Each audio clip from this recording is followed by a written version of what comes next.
son gente muy intelectual, son gente muy preparada, tienen mucha teología en la cabeza, tienen mucha ciencia, pero ya no tienen fe. En cambio, nosotros tenemos fe. Entonces, creo que es como un llamado de apelo de Dios a dar nosotros la fe que necesitamos, la fe que necesita la iglesia, una fe más fresca, una fe más entusiasta, una fe más carismática, una fe llena de amor a la Virgen, de fidelidad al Santo Padre. Entonces, yo lo veo de esta manera también, como un llamado de Dios nuestro Señor a la fidelidad, como un llamado de Dios al compromiso, a no sacarle al compromiso, y también como darnos prisa, porque queda poco tiempo.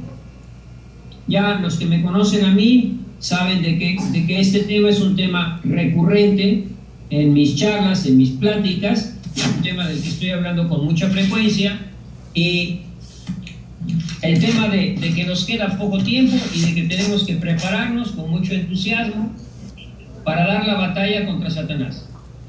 Entonces,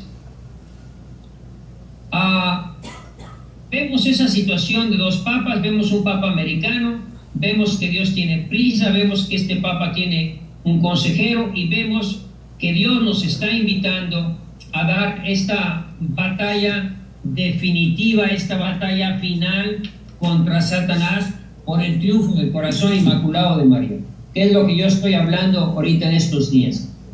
Entonces, vemos que todo se puede interpretar de dos maneras. Y les pongo un ejemplo muy curioso. Lo que hemos estado leyendo ahorita en las lecturas.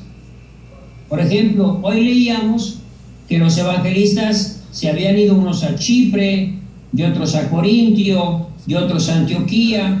Hoy vemos que después viene Pedro, hoy llega, ya Pedro ya estaba en Antioquía, y ahora llega Pablo, llega Bernabé, llega Marco a Antioquía, porque ahí se formó la primera comunidad de cristianos, no ya de judíos sectarios, sino de cristianos. ¿Pero a qué se debe eso?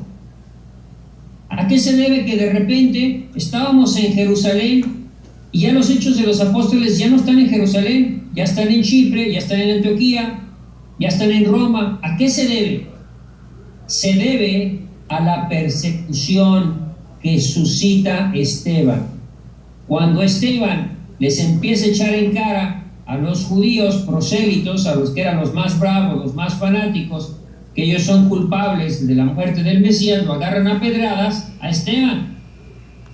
Pero no solo a Esteban, sino que empiezan a perseguir a todos los cristianos, y todos los cristianos empiezan a huir.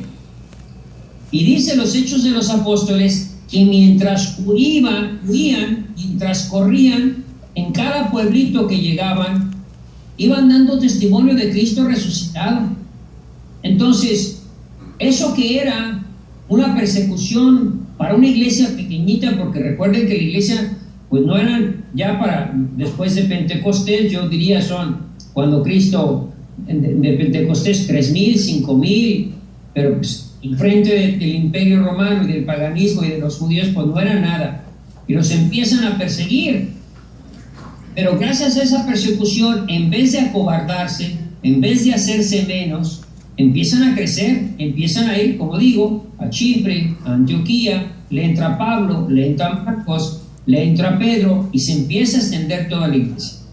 Entonces, si aplicamos esto a estos tiempos, podemos decir que esas situaciones difíciles son también ventajosas para nosotros. Son momentos para evangelizar más fuerte, son momentos para comprometernos más fuerte. Entonces, esas son las cosas que están sucediendo. Estamos en un mundo pagano y nosotros con las comunidades de vida cristiana queremos formar una corriente alternativa de vida cristiana. Dejar, sin pelearnos,